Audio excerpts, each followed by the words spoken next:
Ano bang hamon? Pilipino tayo. Lahat po kakayanin po natin. Hindi po tayo uunlad kung wala akong tulungan. Anumang panahon, Hindi ko yan pwedeng pabayaan. Kapwa po natin Pilipino yan. tapat na maglilingkod.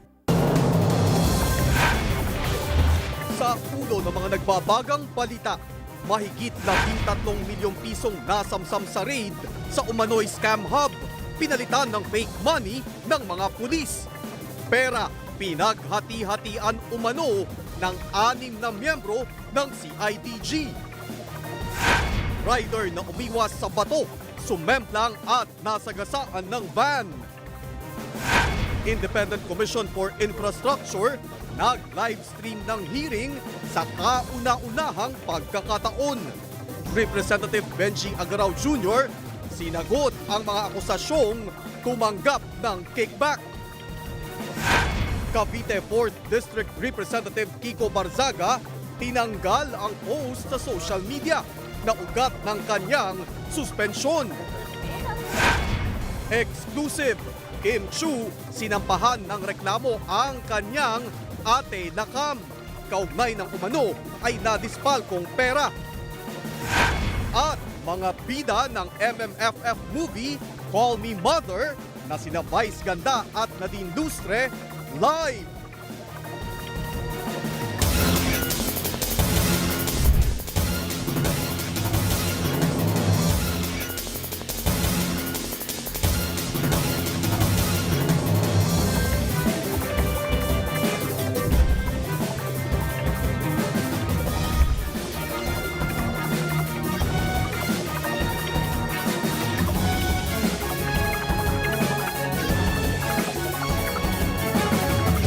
Live mula sa ABS-CBN News Center, Manila. Ito ang TV Patrol!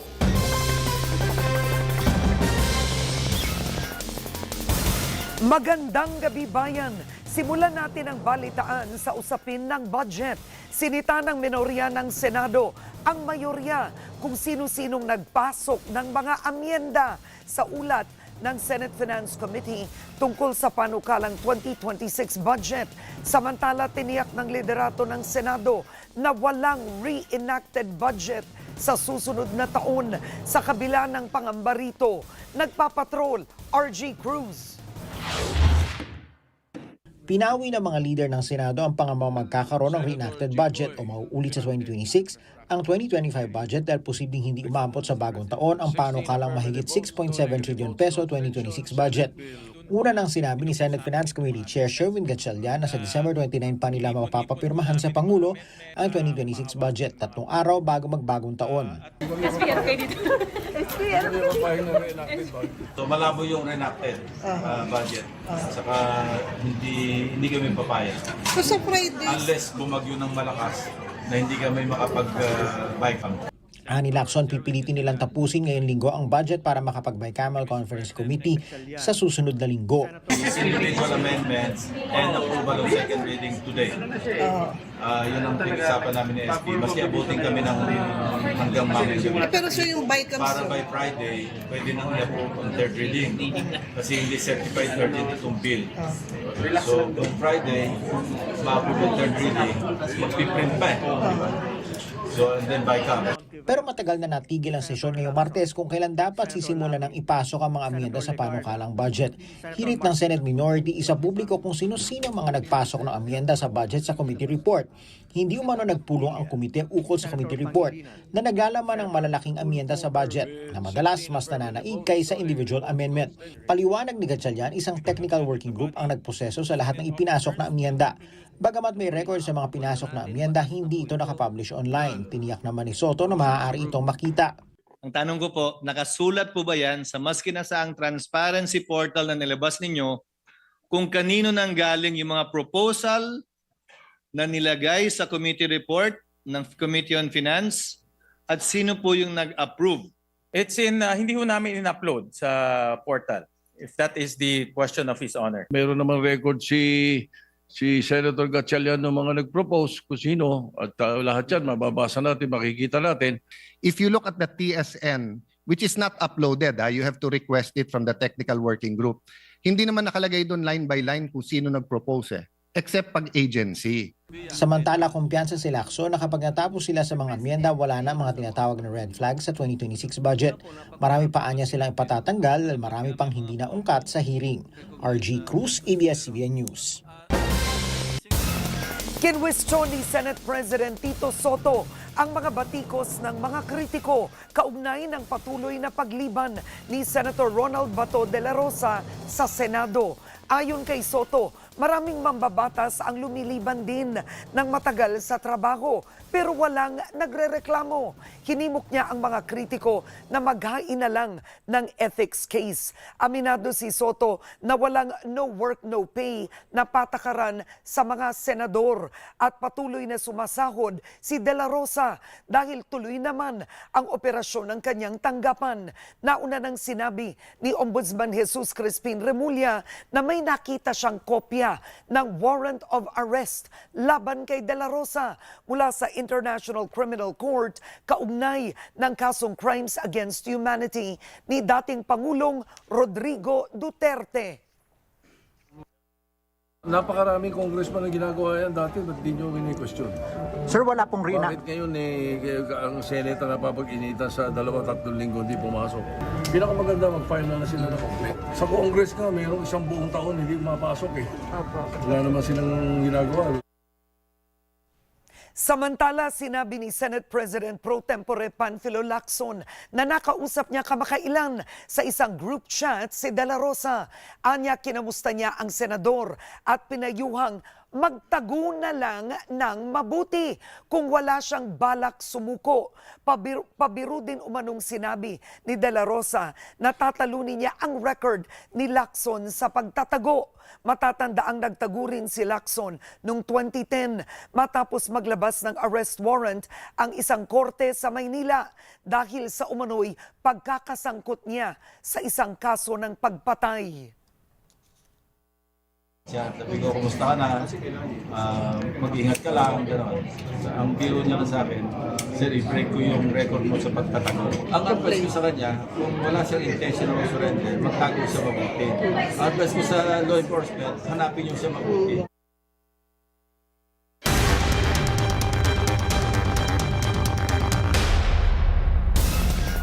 Patay ang isang babaeng rider matapos matumbad dahil sa iniwasang bato at masagasaan ng van sa Rodriguez, Rizal. Nagpapatrol Christopher Sitson. Kalunos-lunos ang sinapit ng babaeng nakamotorsiklo matapos pumailalim at masagasaan ng kasalubong na van sa barangay San Jose, Rodriguez, Rizal. Papasok sa trabaho sa Pasig ang biktimang call center agent ng Mabangga. Ayon sa PNP, accident-prone area itong bahaging ito ng Payatas Road. Dito po yan sa barangay San Jose, Rodriguez, Rizal. Dahil bukod sa pataas itong kalsada, merong pakurbada doon sa bandang dulo, kaya yung mga motoristang liliko ay hindi agad makikita yung kanyang kasalubong. Nadala pa sa ospital ang biktima pero pumanaw din. Nagdadalamhati po kami ng buong pamilya ko sa pangyayari. Hindi na siya bangga. Ang katawan, nakita sa ilalim po. Ang motor totally wrecked. Batay sa investigasyon ng PNP, may iniwasang bato ang biktima kaya nawala ng balanse sa bahagi ng Payatas Road. Ito po ay nalaglag ng mga nagbabiyaheng mga truck o kaya ito yung mga ikinakalang ng mga nababalahaw dyan na truck. Giit ng van driver, wala siyang kasalanan pero humingi ng tawad sa pamilya ng biktima. Mula sa Quezon City, bibili lang anya siya ng bigas sa Rodriguez kasama ang biyanan. Bigla na lang po umangat yung sasakyan ko eh. Nasak po ako. Sana mapatawad nila po ako kasi ano naman po yun eh. Aksidente na naman po yun, hindi naman sadya po eh. Sa kabila nito, naharap pa rin sa kasong reckless imprudence resulting in homicide and damage to property ang driver ng van. Christopher Sitson, ABS-CBN News. Patay ang isang lalaki matapos pagpabarilin sa Tondo, Maynila nitong Lunes ng madaling araw. Sa CCTV footage, kitang naglalakad ang biktima sa eskinita sa Barangay 38 nang sumulpot ang isa pang lalaki at malapitan siyang pinagbabaril. Nakatakbo pa ang biktima bago bumulagta malapit sa kanyang motorsiklo. Mabilis na tumakas ang gunman matapos ang pamamaril. Naisugod pa sa ospital ang biktima pero namatay rin kalaunan. Sinisilip ng Manila Police ang anggulong paghihiganti matapos sabihin ng misis ng suspect na matindi umano ang pambubuli ng biktima sa kanyang mister. Tinutugis na ng mga pulis ang suspect. Tinanggal na ni Cavite 4th District Representative Kiko Barzaga ang social media post na ugat ng kanyang pagkakasuspindi ng 60 araw. Samantala, tinawag namang palabas ni CWS Party List Representative Edwin Guardiola ang pagpapaselfie sa kanya ni Congressman Leandro Leviste na unang inakusahan siya ng pagiging umano'y contractor. Nagpapatrol, Vivian Gulia. Content not available. Ito ang mensaheng lumalabas kanina sa links ng social media posts na ugat ng ethics complaint laban kay Cavite 4th District Representative Kiko Barzaga at dahilan ng 60 araw na suspensyong ipinataw ng Kamara sa kanya. Base sa committee report na pinagtibay ng mababang kapulungan kahapon, labag ang mga ito sa House Rules at Code of Conduct and Ethical Standards for Public Officials and Employees. Kaya hinatulan siya ng komite at ng Kamara na guilty of disorderly behavior. Ang pagpapakita ng karangyaan, wala naman yan kinalaman sa politika or political opinion. Pangalawa, ang pagpapakita ng mga imahe na nakakabastos sa ating mga kababaihan, hindi po yan political criticism or speech. And of course, if you are going to make certain pronouncements, for example, ang pagsunog ng Kongreso, or kunwari po, ang pagdala ng airsoft sa rally, hindi po ito ang genuine criticism na pinopromote po natin sa House of Representatives. Inutusan din ng Kamara si Barzaga na tanggalin sa loob ng 24 na oras ang mga inirereklamong social media post. Nang tanungin ng kongresista kanina kung nagawa na niya ito, tugon ni Barzaga, meow yes. Nagbabala ang Kamara na kung mauulit ito ay mas malalang parusa ang ipapataw. Binatikos naman ng ilang kongresista ang findings at recommendations ng komite. Questionable para sa akin na minadali natin itong desisyon dahil ngayong hapon lang natin nakuha ang committee report na ito. Who decides if the mode or what mode is correct? Committee resolution sets a dangerous precedent. Ganito ho ba tayo kabalat sibuyas at allergic sa mga naiibang pananaw?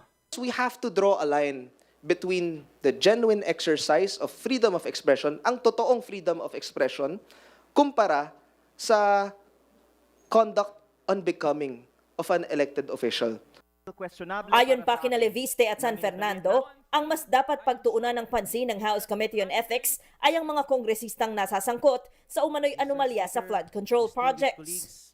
Plundering the coffers of government through ghost infrastructure projects is what's unethical. Nasa gitna ng matinding kontrobersiya sa korupsyon, ito ang inuna ng Kongreso.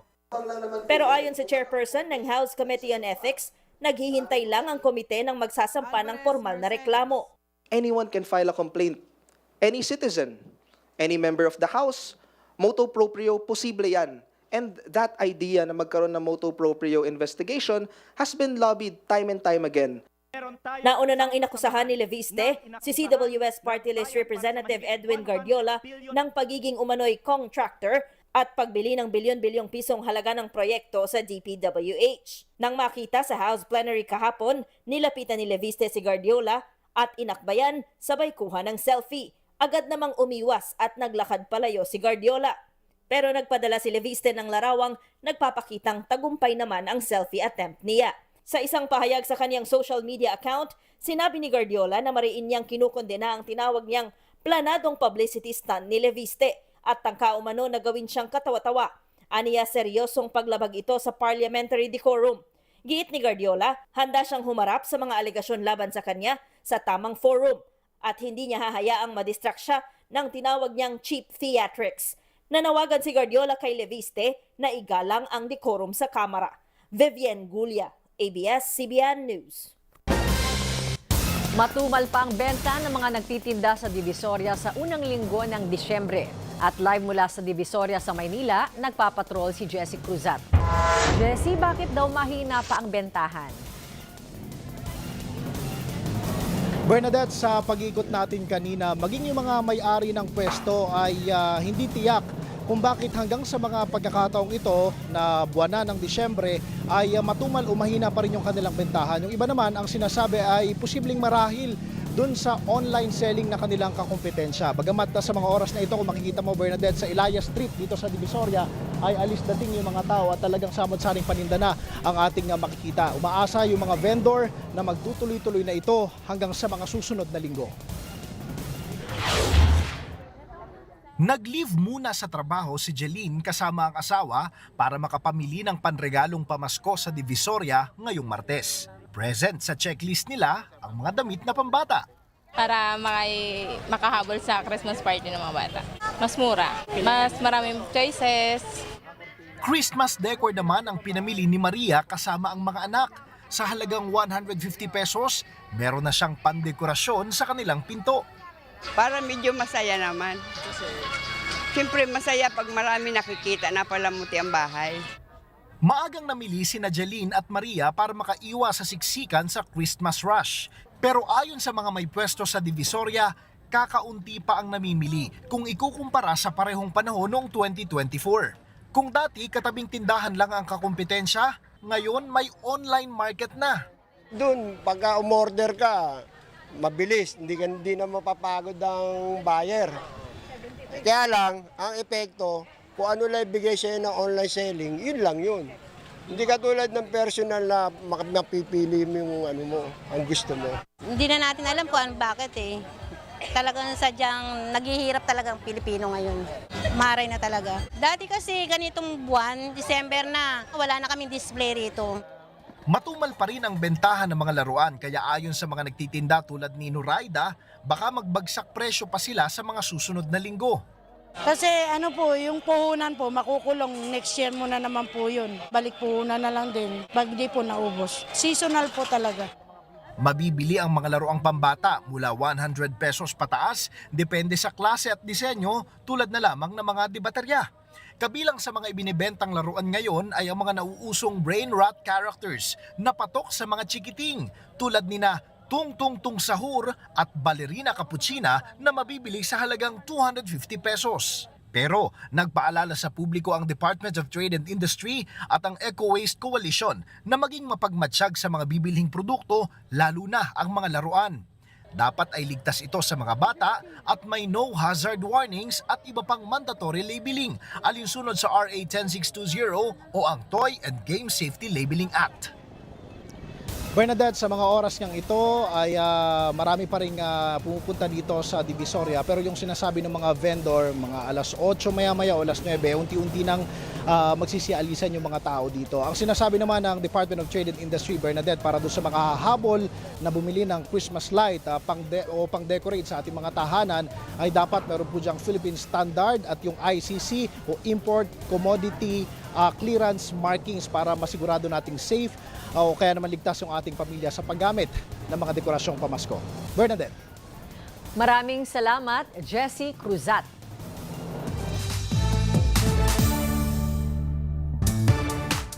The story of a mother like no other. Yan po ang matutunghayan sa MMFF movie na Call Me Mother na pagbibidahan ni na Vice Ganda at Nadine Lustre. At ngayong gabi, mapapanood na ang full official trailer ng pelikula. Live mula sa ABS-CBN compound, nagpapatrol si MJ Felipe. MJ, kumusta naman ang paghanda para sa pasilip ng pelikula? Alam mo Bernadette, ito yung pinakamaagang Christmas gift dahil sabay-sabay nating mapapanood ngayong gabi yung official trailer ng ang world premiere ng Call Me Mother, isa sa mga pelikulang aabangan ngayong Metro Manila Film Festival. Ang saya po, Ma. Pero parang panaginip lang po. Ako nga rin, anak parang di ako makapaniwala. Pero bakit tayo lang po ang tao? Saka, paano niyo po nagdala dito? Wala naman ako passport. Passport? Oo, passport! Wala pong mga ganun yung inaanak ko kasi hindi pa siya naliligli adapt ni Twinkle. Aampunin ko na ang bata. Kaya kailangan niya ng mga dokumento. Kaya kailangan legally adopted ko siya. Kaya kailangan ko ng tulong mo. Only if you agree to be my coach para sa paparating na Miss Uniworld. Perfect! Kirin mo pala eh. Pero may isa akong kondisyon. Hindi ko pwedeng lumapit kay Angelo. Basta hanggang dyan lang ha.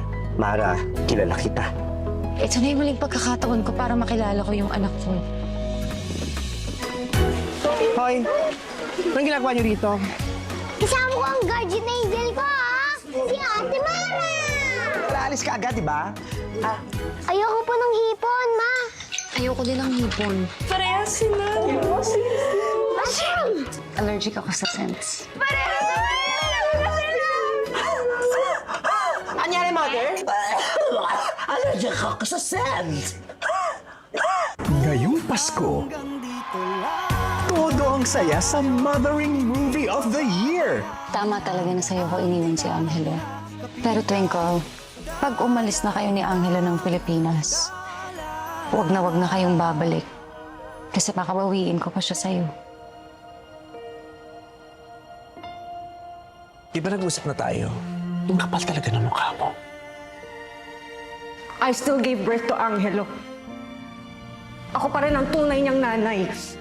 9 na buwan mo lang siyang dinala sa sinapupunan mo. Pero 10 taon ko na siyang inaaruga araw-araw. Hindi ako manganganak dahil hindi ako babae. Pero nanay ako! Nanay ako, Mara! Ako ang ina niya!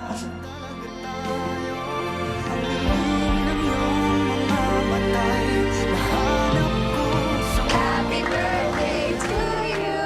Happy birthday. Happy birthday. Happy birthday. Happy birthday to you, baby.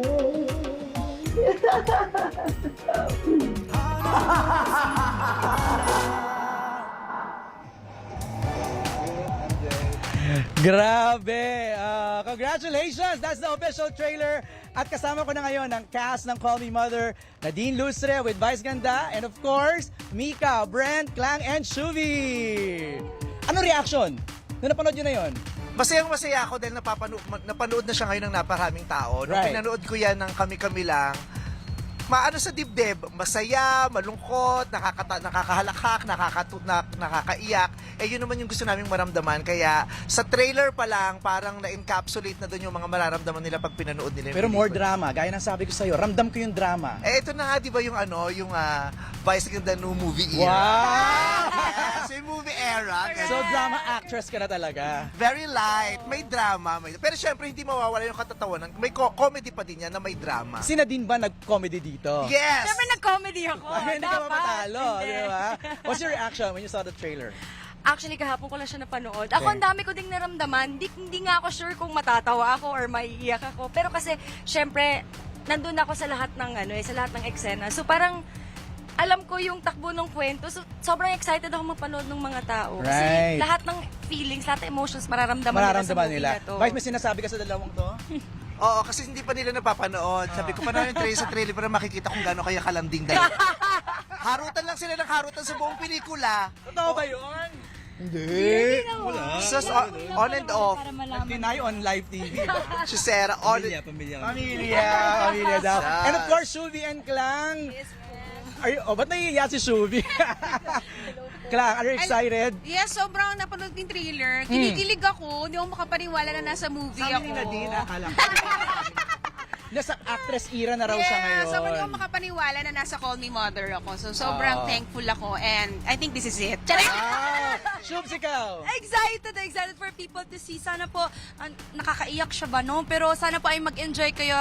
Thank you so much, Call Me Mother. Thank you, Meme. Thank you, Ate Nads, for giving us this opportunity for us, PDG. Sobrang grateful po namin. Thank you, Shubs. Thank Vice, you. please invite everybody. Ayan, December 25 na po. 23 days na lang, Pasko na. At syempre sa araw ng Pasko, nagpapasalamat ako dahil lagi niyo akong ginagawang bahagi ng Christmas celebration dito sa Pilipinas.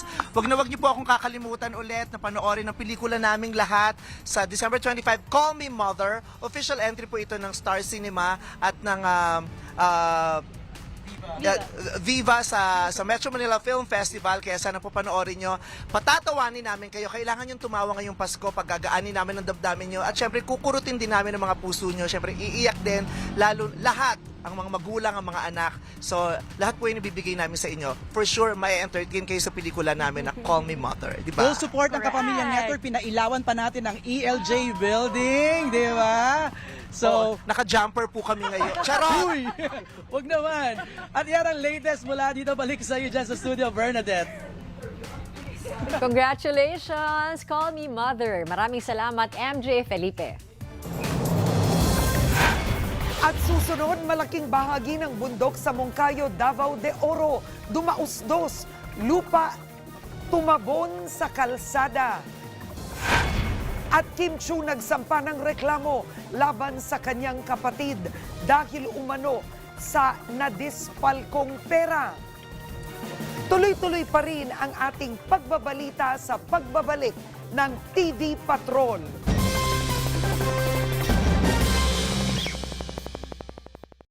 Ako po si Ricardo Cadabero. Masaya ako sa ginagawa ko kasi kasama ko pamilya ko. Bilang isang ama, pagmamahal na sinunod yung lahat ng ito. Ako po si Perlita Guerrero, Tribal Chieftain ng Katutubong Dumagatma. Bali po kami ay sama-samang nangangarap para sa bawat isa sa amin.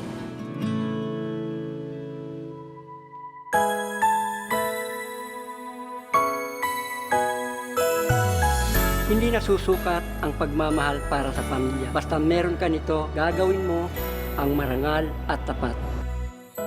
Tunay na pagmamahal ay hindi nasusukat. Ito'y nag-aalay ng marangal at tapat. Sa amin po, sabay-sabay kaming nangangarap. Nasa puso namin ang pagtutulungan. Mga puso natin sabay pumipintig. Pagtutulungan ng tinitibok ng dibdib.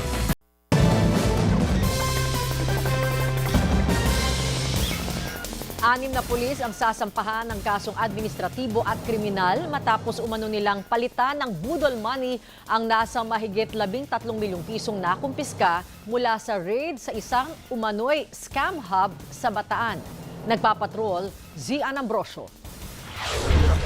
Sinalakay ng Presidential Anti-Organized Crime Commission at PNP Criminal Investigation and Detection Group ang isang hinihinalang scam hub sa Bagak, Bataan katapusan ng October 2024. Mula sa raid, may nakumpiskang 141 million pesos at iba't ibang foreign currencies na naiwan sa custody ng CIDG. Pero makalipas ang isang taon, naglabas ng desisyon ng korte na ibasura ang kaso kaugnay sa isinagawang raid. Kaya iniutos ng korte na ibalik ng CIDG ang perang nakumpiska mula sa raid. Nitong November 20, agad na ibinalik ng dating hepe ng Anti-Organized Crime Unit na si Police Lieutenant Colonel Joey Aranja ang 112 million pesos. 15.5 million pesos naman ang binalik ng isa pang opisyal ng CIDG na di pinangalanan. Samantalang seizing officer ng CIDG na si Patrolman Christian Andaya ang nagbalik ng 13.5 million pesos sa mga abogado at representative ng kumpanya. Testigo sa turnover ang mahigit 10 tauhan ng CIDG at isang legal officer ng PNP. Pero nang buksan ang kahon kung saan inilagay ang 13.5 million na itinurn over ni Andaya, tumambad na mga photocopy lang ng pera ang laman. Nakadalasang ginagamit na budol money sa police operations. Sa sinumpaang pahayag ni Patrolman Andaya, inamin nito na pinaghatian ng 6 na tao ang 13.5 million pesos. Inutos umano ito na nakatataas niyang opisyal. Whether they will deny it or not, the record will show that they have something to do with that. And good that there is a admission on their part, properly documented. Okay. Meaning by affidavit. Sa report ni CIDG Chief Police Major General Robert Morico kay PNP Chief Jose Melencio Nartates Jr. at sa NAPOLCOM, idinatalya kung paano pinaghati-hatian ni Andaya mga investigador, evidence custodian at patrolman ng pera. The chain of custody has been studied and perfected, and we have now determined who the real culprits are. Kinwestiyon din ang ginawang pag-uwi ng isang opisyal ng CIDG na isa pang bahagi ng perang ebidensya. There was no proper turnover conducted by Police Lieutenant Colonel Arandia based on the investigation. Accordingly, he took the boxes of evidences to his house. Pero itinanggi ito ni Arandia. Yung hawak ko po na pera ay maayos pong na-turnover. Kompleto po yun. All accounted po. Dahil sa nangyari, nilagay na ang 6 na pulis sa restrictive custody ng PNP. Hindi muna pinayagan ng PNP ang news team na mapuntahan ang 6 na pulis na nasa restrictive custody habang sila'y iniimbestigahan. Pero nakatanggap naman ng impormasyon ng PNP na balak isoli ng mga pulis na sangkot ang nakulimbat na pera. Pero ayon naman sa NAPOLCOM ay tila baliwala na rin ito. Ayon sa NAPOLCOM, hindi nito mabubura ang ginawa nilang pagkakasala. Pinaghati-hatiin nila yung ilang milyon dyan, unacceptable yan. Sasampa ng mga sangkot na pulis ng kasong administratibo at kriminal, kabilang ang paglabag sa Article 228 o opening of closed documents, falsification of public documents at illegal possession or use of false treasury or bank notes. Zian Ambrosio, ABS-CBN News. Naglagay na ng Automated External Defibrillators o AEDs ang Light Rail Transit Authority sa lahat ng LRT2 stations bilang bahagi ng emergency response program nito.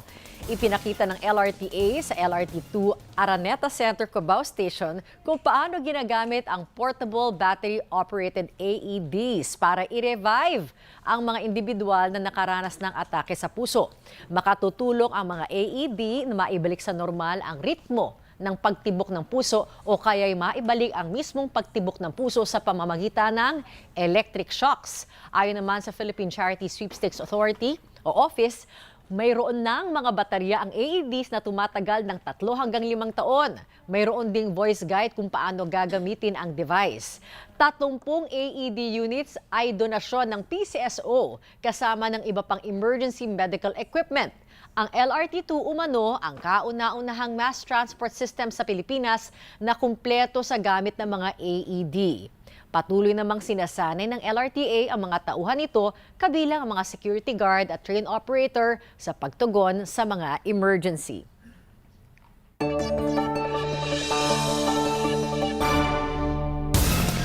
Alamin natin ang magiging lagay ng panahon mula kay ABS-CBN resident meteorologist Ariel Rojas. Ariel, ano ang update sa minomonitor na low pressure area? Adrian, makapapasok na ng Philippine Area of Responsibility ngayong gabi ang low pressure area sa may silangan ng ating bansa. Huli itong namataan mahigit 1,200 kilometers silangan ng Bicol Region. Sa ngayon, wala pa itong epekto sa panahon sa ating bansa. Sabi ng Pag-asa ay mataas na ang posibilidad na maging bagyo ang LPA sa susunod na 24 na oras. Sa loob na ng Parian, posibleng maging bagyo at tawagin po yan sa local name na Wilma. Mabagal na babaybayin ng potensyal na bagyo ang Philippine Sea palapit sa kalupaan, pero dahil po sa muling paglakas ng amihan mula araw ng Miyerkules, bukas po yan, ay hihilahin o tutulakin po nito pababa ang potensyal na bagyo. Didikit rin dito ang shear line na banggaan ng malamig at tuyong amihan at ng maalinsangan na easterlies.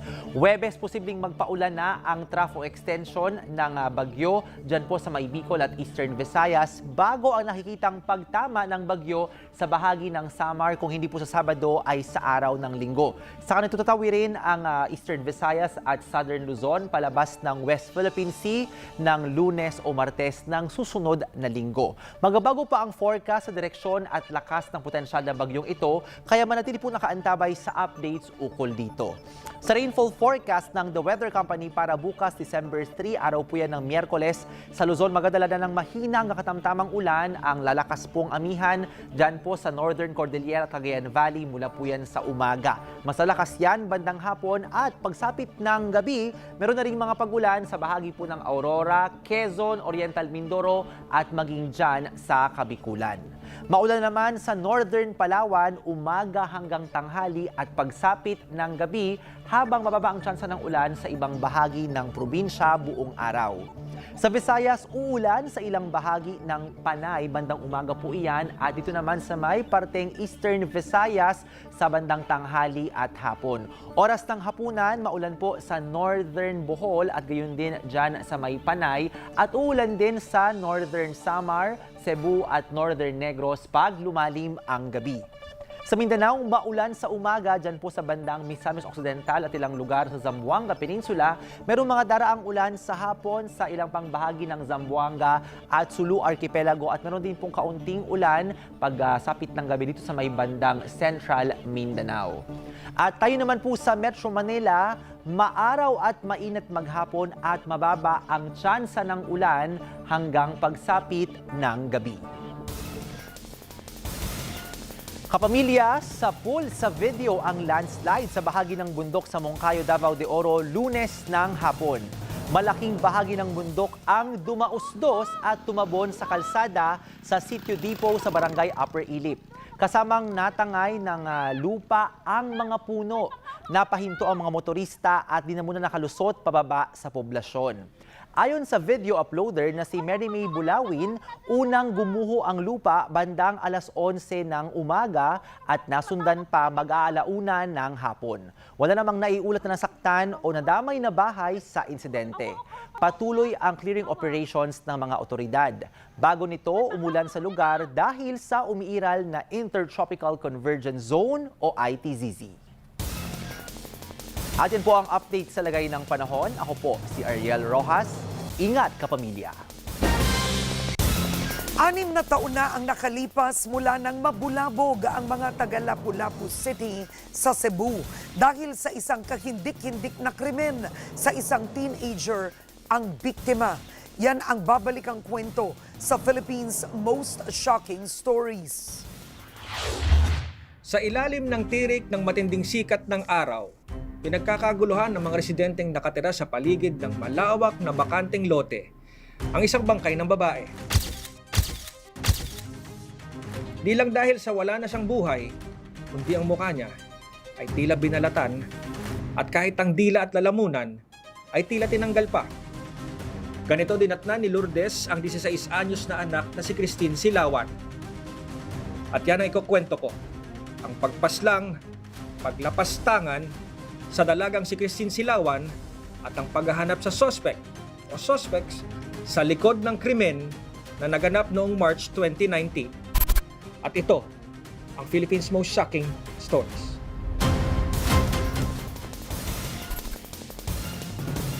Abangan ang kwentong yan pagkatapos ng TV Patrol sa ABS-CBN News YouTube channel. Sa pagbabalik ng TV Patrol, Pangulong Marcos Jr. at First Family handa umanong sumailalim sa lifestyle check. At kapamilya celebrities at programs kinilala sa Anak TV Seal Awards. Tuloy-tuloy pa rin ang mga balita sa pagbabalik ng TV Patrol. Sino ang nagdudusa pag winawasak yung kalikasan? Sino? Yung mahihirap. If you kill the environment, you kill everything. Nananatiling buhay ang mga salitang binitawan ni China. Kitang-kita po natin ang hirap na nararanasan ng ating mga kababayan dahil sa pagsira ng ating kalikasan. Kaya sana po ay ipagpatuloy natin ang kanyang panawagan para sa karapatan ng bawat Pilipino na mamuhay ng ligtas at may dignidad. Marami po sa ating mga kababayan ang nawala ng tahanan, pagkain at tubig dahil sa mga nagdaang kalamidad. Ilang mga residente ang nag-uukay sa gilid ng mga kanal para maghanap ng tubig. Isang kudlap lang, nawala yung bahay ko. Masakit, pinaghirapan ko yan. Iyak na lang. Kailangan po nila ng ating pagdamay. Maaari po natin silang abutin ng ating tulong sa pamamagitan ng ating ABS-CBN Foundation. Ipadala lamang po ang inyong donasyon sa mga sumusunod na bank account at sa mga sumusunod na e-wallet. Maaari rin po tayong bumili ng donation vouchers. Tumatanggap din po tayo ng mga donasyong pagkain tulad ng delatang sardinas, biskwit at bigas, at ng hygiene kits. Maaari rin pong magpadala ng tulong ang ating mga kapamilya sa ibang bansa sa pamamagitan ng QR code na nasa screen. Sabay po tayong aahon. Lahat tayo tulong-tulong kapamilya.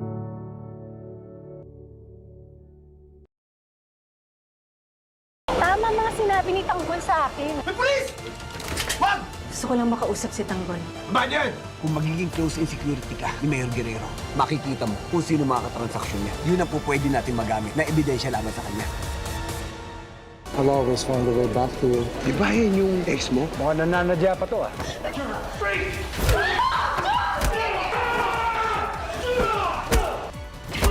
Pulutin niyo siya! Anak, si Santino kasi nasa puder ng mga Guerrero. Sigurado akong may gagawin na hindi maganda sa kanya mga ngayon. Baka pwede mo naman tulungan ang kapatid mo. Huwag mo kayo mag-alala. Pupuntahan ko siya. FPJ's Batang Quiapo. Gabi-gabi, 8 p.m.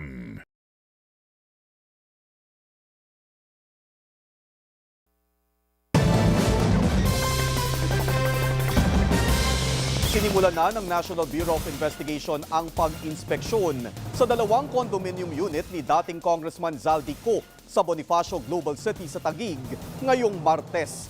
Hinalughog na mga operatiba ang mga gamit sa loob ng condo units ni Co na maaring may kinalaman sa umano ay pagmamanipula sa bidding ng mga flood control projects. Ito ay alinsunod sa inspection order ng Makati City Regional Trial Court na maaring pasukin at suriin ng otoridad ang condo units sa loob ng 14 na araw. Ito ang condo units na sinabi ni Orly Guteza sa Senate Blue Ribbon Committee na pinagdalhan niya ng mga maletang naglalaman ng milyon-milyong perang kickback umano mula sa mga maanomalyang flood control project. Inaasahan namang ilalabas ng NBI ang detalyadong inventaryo sa mga nasuri nilang dokumento sa mga susunod na araw. Umarangkada na ang kauna-unahang live streaming ng pagdinig ng Independent Commission for Infrastructure o ICI. Unang sumalang si Laguna 4th District Representative Benji Agaraw Jr. na kasama sa mga inakusahan ng mag-asawang Diskaya na tumanggap ng kickback sa flood control projects. Nagpapatrol, Johnson Manabat. Mahigit isang buwang inabangan ng publiko ang live streaming ng pagdinig ng Independent Commission for Infrastructure o ICI. Unang sumalang sa hearing ngayong Martes, si Laguna 4th District Representative Benji Agaraw Jr. na kabilang sa mga pinangalanan ng mag-asawang Curly at Sara Diskaya na umano'y tumanggap ng kickback ng mula 10 hanggang 25%. Meron ba ho kayong in the past, diretsuin ko na dealings with the Diskaya couple or any of their companies? Wala po, Your Honor.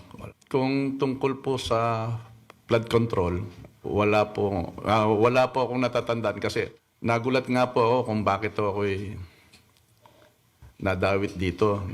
Inaasahan ninyo magkano? Sabi ni Agaraw, hindi niya personal na kilala ang mag-asawa. Bagamat aminado siyang kilalang itinuturong personalidad na umano'y tulay ng mag-asawang Diskaya sa mga mambabatas na si Alvin Mariano. Iginiit nitong wala siyang pahintulot na gamitin ang kanyang pangalan sa anumang transaksyon sa sinumang kontratista. Hindi naman kumbinsido si Chairman Andres Reyes Jr. sa mga naging sagot ni Agaraw. Hindi nyo alam na dagdag kayo ng 150, naging 1.2 billion. Ibig nyo sabihin na naglagay sila na project sa inyo na worth 900 million. Hindi nyo alam na may ng project sa lugar ninyo? Hindi naman po, Your Honor. Yung nga lang po, hindi po kasi kami nag-i-implement yan. Hindi po, kung meron po kami mga ganyang project, DPWH po kasi ang mas makakapagpaliwanag po niyan. Yan, walang 150. At para patunayan na wala siyang maanumalyang transaksyon, tinanong ni Reyes kung papayag si Agaraw na isurrender ang kanyang cellphone para ma-verify ang lahat ng naging usapan dito. Pero hindi ko po pwedeng, baka po magalit ang asawa ko. Kaya ayaw namin ng live streaming, naririnig ng mga tao tungkol sa asawa. But tiyatanong ko lang if you're willing to surrender the cellphone. Kasi nga po, we are investigating everything na na-allege. Pasensya kayo kung natanong ko tungkol sa asawa ninyo. Kaya talagang ayoko ng live streaming talaga eh. Opo, Justice.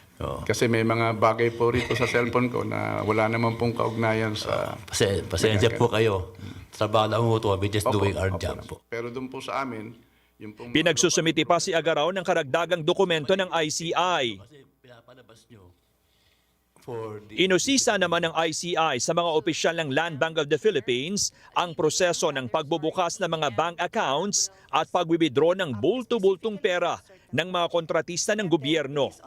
Was there anything unusual that you notice 2 billion a month of disbursements? I'm sure you have other contractors. Maybe it, to me, I cannot imagine legitimate quadruple A contractors who can bill 2 billion a month continuously. There was a presumption of regularity on our part. As in so far as bank regulations or AMLC, we were looking at the source of the funds, and all our controls and our enhanced due diligence was immediately, even there are two ways. Bukod naman sa mga resource speaker ngayong araw, inaasahang may mga susunod pang live stream lalo na sa mga imbitado ngayong linggo. Sa advisory ng ICI, kabilang sa mga inaasang harap sa pagdinig ng komisyon ngayong linggo, sina House Majority Leader Sandro Marcos at Davao City Congressman Paulo Pulong Duterte. Pero wala pang inilalabas ng komisyon na eksaktong detalye kung anong araw at anong oras talaga sasalang ang dalawang kongresista. Kanina, nagsumite rin ng sulat sa komisyon ng ACT Teachers Party List para hilingin na maimbestigahan ang anilay questionabling flood control project sa Davao City. Dahil lahat or halos lahat ng mga proyekto ay nasa first district at dun sa 80, mahigit kumulang kalahati ay mga congressional insertions. Ibig sabihin wala sa NEP pero naipasok sa GAA. So, kailangan kasama sa investigasyon yung role ng kongresista sa distritong yon. And at that time, that was Representative Pulong Duterte. You said 4.4? How much are we talking about? At least 4.4 billion pesos yung halaga ng 80 contracts na tingin natin may mga dapat pang imbestigahan. Samantala, ang Land Transportation Office ipinasisilip naman sa ICI ang halos 1 bilyong pisong Central Command Center ng ahensya na kulang-kulang ang gamit at hindi pa umano napapakinabangan hanggang ngayon. Sabi ni LTO Chief Marcos Lacanilao, kabilang sa mga kontratista nito ay ang SunWest Construction na iniuugnay din kay dating Congressman Zaldico. May mga dapat na cameras na dapat ilagay all over the Philippines. Wala po yung mga nangyaring yan. At saka hindi po siya, sa totoo lang, hindi po siya gumagana.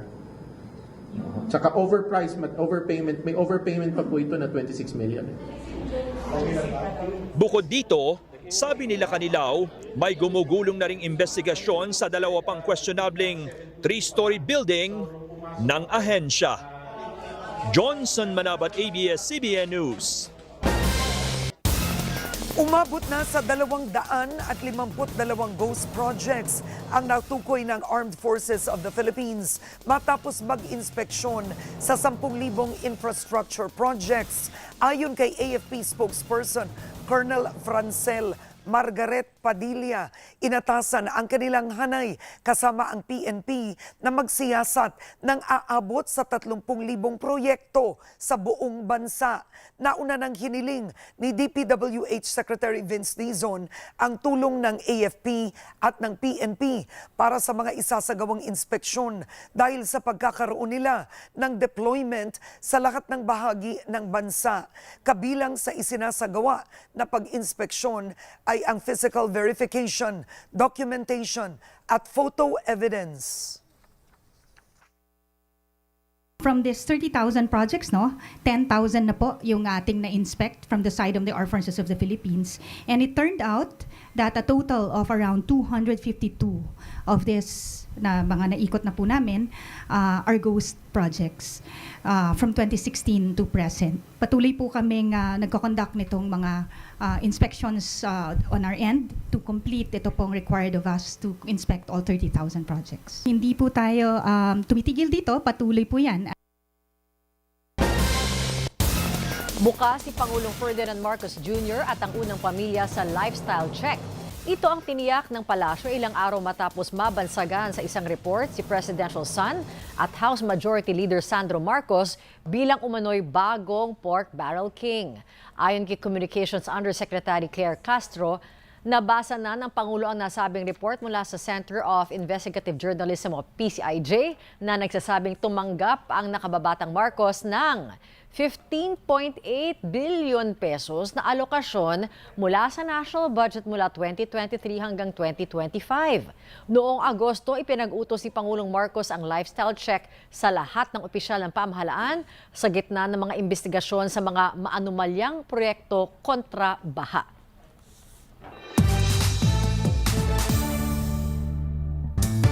Ramdam na po ang mainit na suporta at pagpupugay kay Miss Universe 2025 third runner-up Atisa Manalo sa kanyang homecoming parade sa Maynila at Pasay City. Inabangan ng fan si Atisa na nag-ikot sakay ng float na puno ng fresh flowers. Nagsimula ang parada sa Manila City Hall at lumipat sa Pasay City kung saan siya binigyan ng brand new car. Ikinakasa naman ng isa pang homecoming parade para kay Atisa sa kanyang home province sa Quezon. Susunod, Vice President Sara Duterte binisita ang kanyang ama sa The Hague. Issue sa interim release, hindi umano pinag-usapan. At exclusive, Kim Chiu formal na sinampahan ng reklamo ang kanyang ate Lakam. Abangan ang iba pang mga balita sa pagbabalik ng TV Patrol.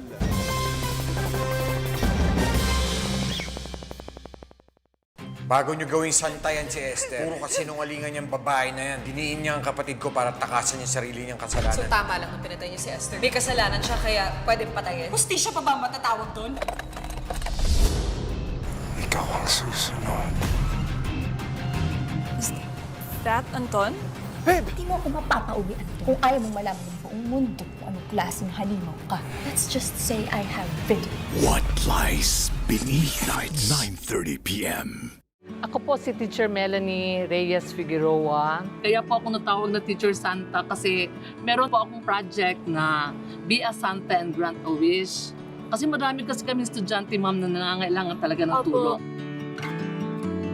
Hi, ako si Martin Riggs. So the group I'm representing is the Busking Community Philippines. So we're a group of buskers who aim to help other people now. Mahalagang mapagbigay tayo, yung nararamdaman ng iba na di sila nag-iisa. Yung naniniwala sila na may magandang bukas.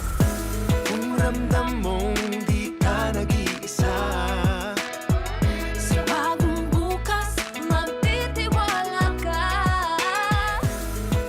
Maraming paraan para magpaligaya ng kapwa. Basta mabuti ang hangarin mo, makakapagbigay yun ng saya sa iba. Ating makakaya, ang mabuting hangarin nagbibigay ng saya.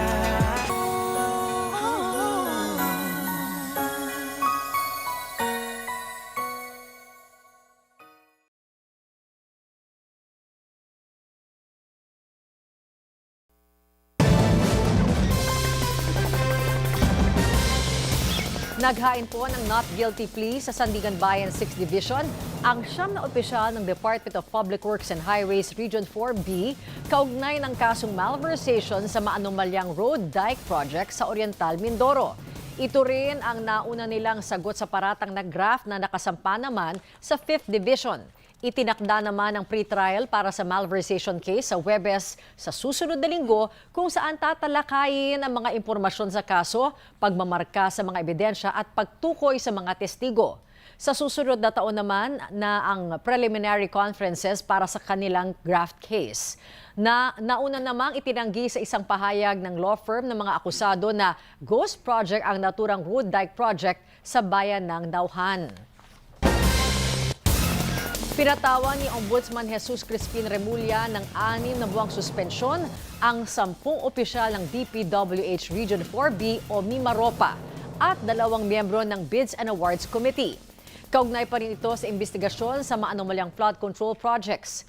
Ayon kay Assistant Ombudsman Miko Clavado, ipinalabas ang kautusan noong October 23. Kabilang sa pinatawan ng suspensyon sina Gerald Pacanan, Jean Altea, Ruben De Los Santos Jr., Dominic Serrano, Felizardo Casuno, Timohen Sacar, Montrexis Tamayo, Juliet Calvo, Dennis Abagon at Lerma Caico.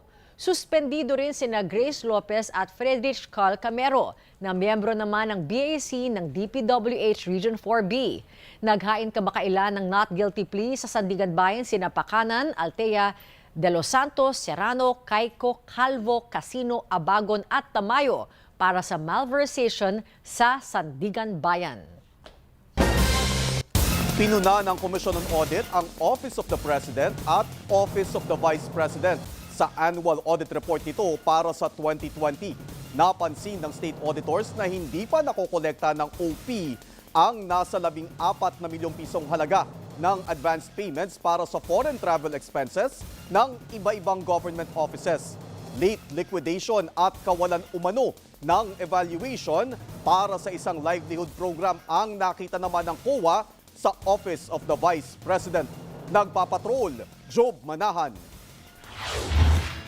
Hindi pa nakokolekta ng Office of the President ang nasa 14.4 million pesos na inabono nito para sa foreign travels ng mga opisyal ng ilang ahensya ng gobyerno, local government units at government-owned and controlled corporations na kasama ni Pangulong Ferdinand Marcos Jr. noong 2024. Mga biyahe sa China, Japan, United States at ibang stop ng Pangulo sa Europa at Southeast Asia ang ilan sa presidential trips na nabanggit. Sa annual audit report ng COA sa OP, kasama sa mga hindi pa nababayaran ang gasto sa hotel at pamasahe sa eroplano. Kabilang sa mga hindi pa nakakapagbayad ang Departments of Tourism, Justice, Interior and Local Government, Foreign Affairs, Migrant Workers, Trade and Industry, Bureau of Internal Revenue at Board of Investments.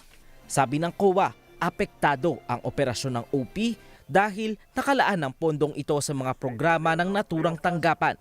Nagpadala naman ang OP ng billing sa mga ahensya pero hindi na ito nag-follow up sa paniningil. Inaalam na ng Malacanang kung bakit nga ba hindi pa nakakapagbayad ang mga ahensyang nabanggit. May mga pagkakataon po kasi na kailangan talaga muna na mag-audit, kailangan na mag-report. So, aalamin po natin sa mga ahensya kung bakit medyo natagalan ang kanilang pag-remit ng kanilang mga payments. Aalamin din po natin, kaya po sinabi nga po natin, collection letters pa lang ay meron na po as early as April and May 2025. So, hanapin po natin at titignan po natin kung ano yung mga reasons kung bakit nag-delay ang kanilang pag-susumite ng mga payments para sa OP. Samantala, napansin ng state auditors na hindi umano na evaluate ng Office of the Vice President ang project proposals ng mga benepisyaryo ng Magnegosyo Taday o MTD Livelihood Assistance Program nito. Ayon sa COA, naglabas ang OVP ng 3.4 million peso financial assistance sa 138 na individual at grupo kahit pa hindi dumaan sa Department of Trade and Industry at Philippine Deposit Insurance Corporation na magche-check kung feasible at economically viable ang mga proyekto. Aminado ang OVP na mahirap ma-evaluate ng ibang ahensya ang mga project proposal dahil wala namang kasunduan ukol dito.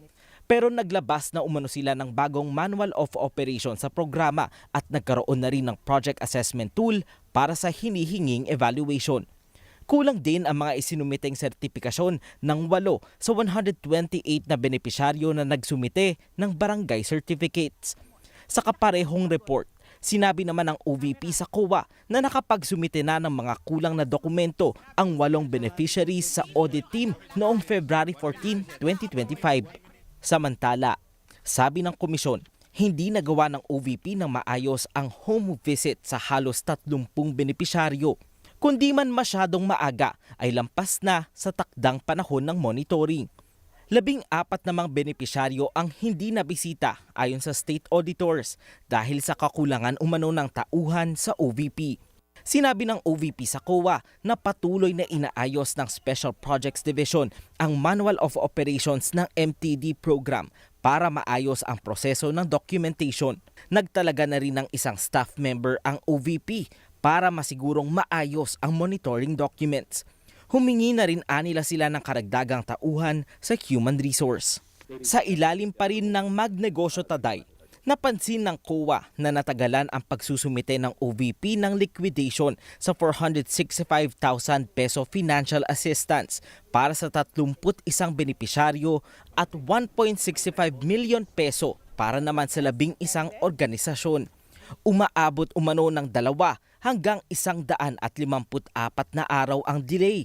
Sa pagtatanong umano ng COA sa isang tauhan ng Special Projects Division na pag-alamang verbal lang na sinabi sa mga benepisyaryo ang mga requisitos para sa MTD program noong orientation. Sabi rin ng OVP sa COA na nirerepaso na ng Special Projects Division ang Acknowledgement of Obligation para sa mga individual na benepisyaryo. Dagdag ng OVP, nakasaad na rin sa dokumento ang mga karampatang parusa kung hindi na isumite ng mga benepisyaryo ang mga kailangang dokumentasyon sa natanggap na tulong pinansyal sa takdang panahon. Job Manahan, ABS-CBN News.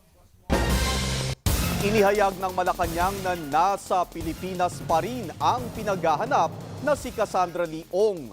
Ayon kay Communications Undersecretary Claire Castro, patuloy pa rin ang paghahanap kay Ong na sangkot umano sa operasyon ng iligal na sugal ng Lucky South 99 sa Porac, Pampanga.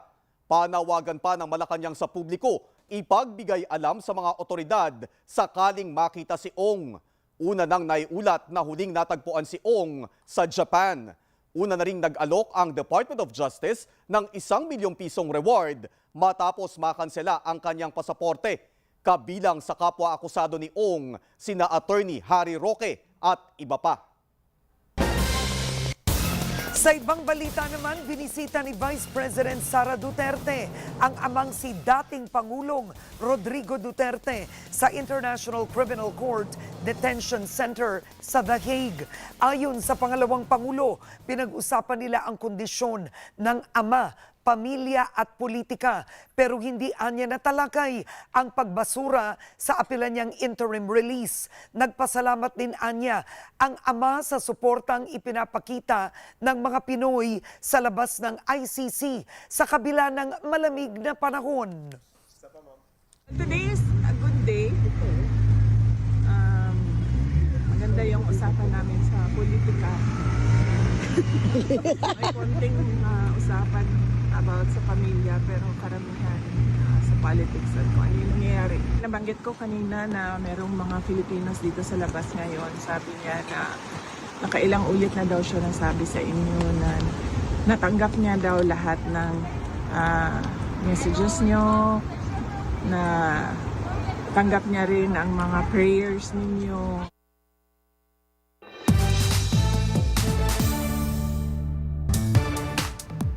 Formal na sinampahan ng reklamo ni kapamilya actress Kim Chiu ang kanyang kapatid na si Lakambini kaugnay ng nawawalang pera sa kanilang negosyo. Aminado si Kim, mabigat ang desisyong kasuhan ang kanyang sariling ate. Exclusive, nagpapatrol, MJ Felipe. Masayang nagtanghal sa magpasikat ng It's Showtime si Kim Chiu ngayong Martes. Pero sa kabila ng saya at energy na pinakita ni Kim, may mabigat siyang dinadala. Bago ang It's Showtime, formal na dumulog sa Hall of Justice ng Quezon City si Kim kasama ang kanyang mga abogado.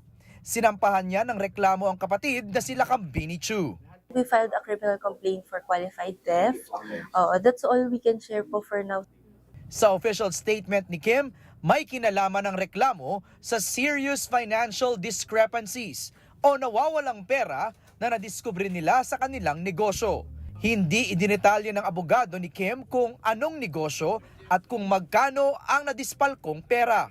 We're looking at 2025. Generally, I can say that she was part of the management of the business. Bukod sa mga abogado, kasama rin ni Kim ang kapatid na si Twinkle nang maghain ng reklamo. Ang tanong, sinubukan ba muna nilang ayusin ang problemang ito sa kanilang pamilya? There have been a lot of attempts. She reached out and the lawyers reached out also. But yun nga po, it has been also the statement of Ms. Kim na it has been a very difficult decision for her to do this and to proceed with this step. Ayon kay Kim, mabigat sa kanyang kalooban pero kailangan niyang gawin ang legal na hakbang na ito para protektahan ang kanyang kumpanya at ang mga taong umaasa ng kanilang kabuhayan dito. Transparency, responsibility at accountability ang nais makamit ni Kim. Nakausap na ng ABS-CBN News sila Cam. Aniya, kinukonsulta na niya ngayon ang kanyang mga abogado at magbibigay ng pahayag ang kanyang legal team sa takdang panahon. MJ Felipe, ABS-CBN News. Susunod, palamuting pamasko naghatid ng pag-asa sa iba-ibang panig ng bansa. At TV Patrol at iba pang kapamilya programs kinilala sa Anak TV Seal Awards. Yan at iba pang balita sa pagbabalik ng TV Patrol.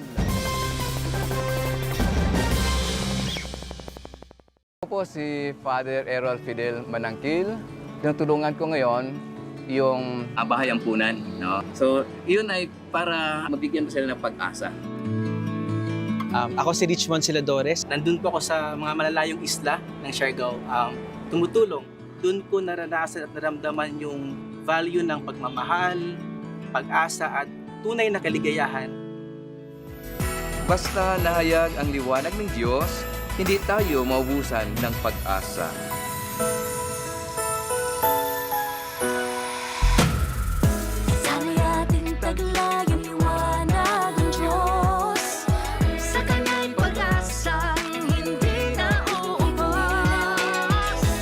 Pagtutulungan, sabay-sabay tayong nakakabangon. Kahit maraming pagsubok tayong pinagdadaanan, nakikita natin ang pag-asa sa ating pagdadamayan. Sabay-sabay na tayong bumangon. Andito na ang bagong pagkakataon. Gabi-gabi, 8 p.m.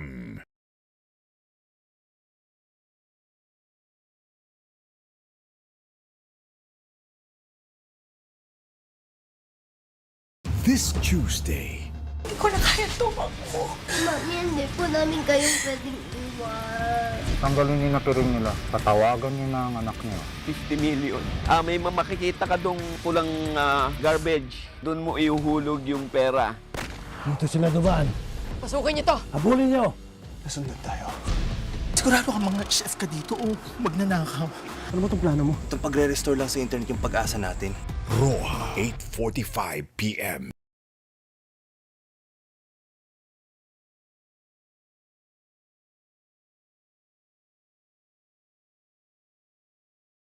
Bago nyo gawing santayan si Esther, puro kasinungalingan niyang babae na yan. Diniin niya ang kapatid ko para takasan yung sarili niyang kasalanan. So tama lang nung pinatay niyo si Esther. May kasalanan siya kaya pwedeng patayin. Hustisya pa ba ang matatawag doon?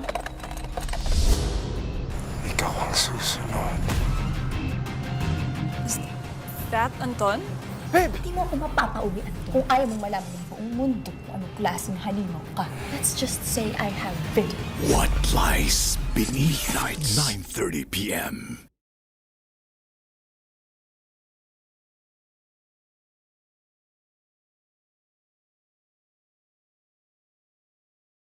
Mga simpleng binibini na sama-samang nangarap at sama-samang magpapakilala sa buong mundo. Samahan ng Nation's Girl Group sa patuloy nilang pakikipagsapalaran para ipakita ang galing ng Pilipino. Nagsisimula pa lang tayo, wala pa. Nasa katiting pa lang tayo dun sa global domination. Walo hanggang dulo, parang yun yung pinangahawakan namin na walang bibitaw. Bini Chapter 3, Walo hanggang dulo. Linggo, December 7 sa Kapamilya Channel. Tama mga sinabi ni Tanggol sa akin. Hey, police! Wag! Gusto ko lang makausap si Tanggol. Ba yan? Kung magiging close in security ka ni Mayor Guerrero, makikita mo kung sino mga katransaksyon niya. Yun ang po pwede natin magamit na ebidensya laban sa kanya. I'll always find a way back to you. Di ba yun yung ex mo? Mukhang nananadya pa to ah.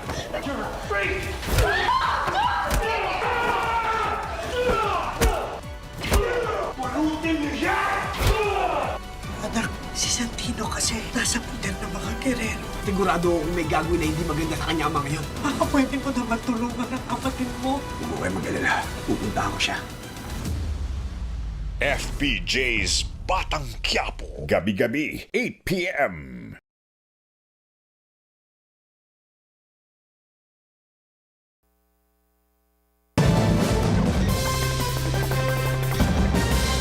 Sumuko sa Pasig City Regional Trial Court Branch 265 si Porac, Pampanga Mayor Jaime Capil na kinasuhan ng graft kaugnay ng ilegal na operasyon ng Pogo Hub na Lucky South 99 sa kanyang bayan. Sa kanyang pahayag matapos sumuko, iginiit ng alkalde na hindi siya nagtatago at sumusunod umano sa legal procedures. Nakapagpiyansa rin si Capil ng 90,000 pesos sa 7 counts ng graft o kabuang halaga ng 630,000 pesos. Nitong Abril, sinibak sa serbisyo si Capil ng Office of the Ombudsman matapos mapatunayang guilty sa isinampang reklamo na gross neglect of duty. Kasama sa parusa sa alkalde ang pagbawi sa kanyang retirement benefits at lifetime ban sa anumang posisyon sa gobyerno. Pero muling nahalal si Mayor si Capil nitong Mayo. Marami ng pagsubok na pinagdaanan ang bansa ngayong taon. Hindi nito mapipigilan ang Pasko. Kaya naman biglang nagliwanag at nanumbalik ang saya kahit pa sa mga lugar na nakaranas ng sakuna at kalamidad. Nagpapatrol, Rafael Bosano. Sa kabila ng mga trahedya, sakuna at kontrobersyang kinaharap ng bansa ngayong taon, tuloy na tuloy pa rin ang liwanag, ligaya at pag-asang dala ng Pasko. Ang kahoy na naputol sa kasagsagan ng pananalaso ng bagyong Opong sa Masbate noong Setyembre, ginamit ni Bayan Patroller Jonathan Morano para magtayo ng Belen, ang pinakamalinaw na simbolo ng Kapaskuhan. Ayon kay Morano, hindi lang ang pagiging malikhain ng Pinoy ang pinapakita nito, kundi pati ang pagiging matatag at pagkapit sa Panginoon sa panahon ng mga pagsubok. Ganito rin ang gustong ipabatid na mensahe ng mga taga Mandawi City sa Cebu sa kanilang higanting Christmas tree na itinayo sa City Hall. Gawa ang puno sa recycled material. Ayon sa alkalde, ang bawat ilaw ay kinakatawan ang kwento ng katapangan ng mga taga Mandawi na dumanas ng lindol at hagupit ng bagyong Pino. Sa Tanawan, Leyte, mga payong naman ang ginawang higanting Christmas tree. Una na itong sinira ng Super Typhoon Uwan noong Nobyembre, pero agad itong inayos ng mga residente at ngayon nagsisilbing paalala sa kanilang tibay at lakas ng loob. Pag-asa naman ang dalang mensahe ng iconic Christmas tree sa Fuente Osmeña Circle sa Cebu City. Binansagang Tree of Hope ang 120-foot tree hindi dahil sa maliliwanag na ilaw, kundi sa kabutihan ng bawat isa na lalong nagliliwanag tuwing Pasko. Ang Pampanga naman, ibinida ang higanting parol na tinawag na Lantern of Hope. Sinong hindi bibilib dahil Pampanga ay mismo ang naging parol at nagdala ng liwanag sa mga mata ng mga bisitang galing sa iba't ibang lugar sa bansa. Sa City of Pines naman, itinarada ang mga naglalakihan at makukulay na parol sa Upper Session Road sa taunang Lantern Parade ng St. Louis University. Ang disenyo ng mga parol, itinatampok ang mga pista ng iba-ibang bansa. Sa Davao City naman, bukod sa giant Christmas tree, maagang pamasko ang hatid ng mga tauhan ng Philippine National Police. Bukod sa regalo, namahagi sila ng school supplies, pagkain at nakibanding sa mga bata. Rafael Bosano, ABS-CBN News.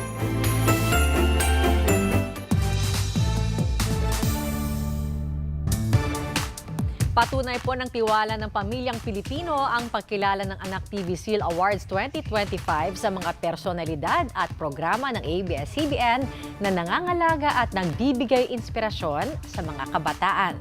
Ang mga ginawaran ng parangal ng Anak TV, alamin sa pagpapatrol ni Gainiel Krishnan. Kinilala muli ang ilang kapamilya personalities sa Anak TV Seal Awards 2025. Pinarangalan ngayong taon sa ilalim ng Makabata Star Television Male Category, sina Donnie Pangilinan, Darren Espanto at Joshua Garcia kasama ng iba pang huwarang personalidad. It's just a great organization, a great movement to be a part of. Sobrang laki ng tulong nila sa mga kabataan natin at sa Pilipinas. So I'm just so grateful and blessed. Samantala sa Makabata Star Television Female Category, nanguna ang kapamilya star na si Bel Mariano. Kasama sina Bini member Aya Arceta, Melay Cantiveros at iba pang stars. I'm just so grateful that I was given this award. I'm gonna use my platform to hopefully inspire the younger generation to just keep believing in themselves, to just have hope in their heart. Kinilala rin ang mga Net Makabata Star Male, kabilang sina Donnie Pangilinan, Kyle Cherry, BGYO, Albert Martinez, Brent Manalo, JM Ibarra at iba pang male personalities. It's a privilege to be able to inspire the youth, and I mean, as cliche as it sounds, children are our future talaga. And to be able to have a part in that, importante din sa trabaho natin. Sa Net Makabata Star Female, kabilang sa mga pinarangalan sina Alexa Ilacat, Angie Salvacion, Bianca De Vera, Nations Girl Group Bini, Caprice Cayetano, Fiang Smith, Kai Montinola, Mika Salamanca. Hindi rin nawala ang mga programang nagbibigay inspirasyon at positibong Filipino values. Pasok sa top 10 favorite programs ang ABS-CBN Primetime Newscast na TV Patrol. Pinarangalan din ang mga online programs na nangunguna sa paggawa ng ligtas at makabuluhang content para sa kabataan, kabilang ang Patrol ng Pilipino. Anak TV Hall of Famer naman si Romy Domingo. I had hoped for this. To be part of Hall of Fame is it's not just a recognition, this is a milestone. So I just really want to thank ABS-CBN. Ilan sa mga ABS-CBN programs na tumanggap ng Anak TV Seal ay ang Going Balirit, It's Showtime, May Puhunan Kaya Mo, Pilipinas Got Talent Season 7 at Rainbow Rumble. Nag-uwi din ng parangal ang Knowledge Channel para sa kanilang educational shows tulad ng Agri-Kids, Eco-Play, Estudyante Pit, Kasaysayan TV, Payong K-Lusugan, Siklo ng Enerhiya at Wikaharian. We're very thankful to Anak TV and to the children, the families that have, recognized our shows. This actually is more than an award. It's actually a promise to Filipino families that they will continue to have safe, enriching, and values-ridden shows. Nito lang Webes, ipinagdiwang ng Knowledge Channel ang kanilang ika-25 anibersaryo. Bahagi ng anniversary program ang pagkilala sa 66 na kampiyon ng edukasyon awardees, partners, donors at champions na nagbigay ng malaking tulong sa adhikain ng foundation. Tiniyak ni Knowledge Channel Foundation President Rina Lopez na patuloy na maghahatid ng dekalidad na educational content para sa mga Pilipinong kabataan, guro at pamilya sa bansa. Gino Krishnan, ABS-CBN News. Thank you, Anak TV, at sa lahat ng mga, sana dumami pa yung mga makabata stars. Oo. At gusto ko lang sabihin na ang Anak TV po, isa ito sa talagang masasabi kong reputable and a prestigious awards for celebrities, personalities, for programs, for networks. Because number one, ito, nagpo-poll sila sa buong Pilipinas. And ang pinipili po nila na nananalo, yung mga, they exhibit family values. May values Oo. talaga. So napakaganda yan, lalo na sa panahon ngayon. Pero siguro ang paalala pa rin natin, kahit nasabihin yung may mga responsable na mga content, hindi ho babysitter ang TV. Kailangan ho palagi may patnubay po ng magulang kapag nanonood ng content ng mga palabas, para may nagpapaliwanag sa mga bata. And actually nga, nung unang panahon natin, TV. Medyo mas delikado ngayon kasi telepono na. May cellphone. At telepono na. Accessible kahit saan. Yes, ang TV na on. Ang Patrol ng Pilipino, yung social media rin, kasama na rin dyan. Oo, di ba? Okay. Ay, batiin lang natin ang Knowledge Channel Foundation kasi napakaganda po ng ginagawa ng Knowledge Channel Foundation. Consistent winner yan. Oo, at saka ang ganda talaga ng content nila, talagang para sa batang Pilipino. Yan, oo. Alright, congratulations everybody. At yan po ang mga balitang binantayan namin para sa inyo. Tuloy-tuloy ang pagpapatrol sa Kapamilya Channel, Kapamilya Online Live at A to Z. Susunod na po sa ABS-CBN News YouTube channel ang Philippines Most Shocking Stories. Ako po si Adrian Ayalin. Taga-taga bilang, 23 days na lang, Pasko na! Para sa iba pang balita, mag-log on sa abs-cbn.com. Maaari nyo ring iscan ang QR code sa inyong mga screen para mapanood ang ating YouTube channel. And ako naman na nakatoka. Ganda na natin. Balik para ho pwede nating balikan ang mga balita sa nakalipas na napalagpas po ninyo. At napapakinggan din po ang TV Patrol sa DZMM Radio Patrol sa Istrenta. Anumang hamon, anumang panahon, tapat kaming maglilingkod. Ako po si Bernadette Zambrano. At sama-sama rin po tayo gabi-gabi sa All TV. Ako naman po si Karen Davila sa ngalan ng ABS-CBN News in the service of the Filipino. Maraming salamat at magandang gabi, bayan!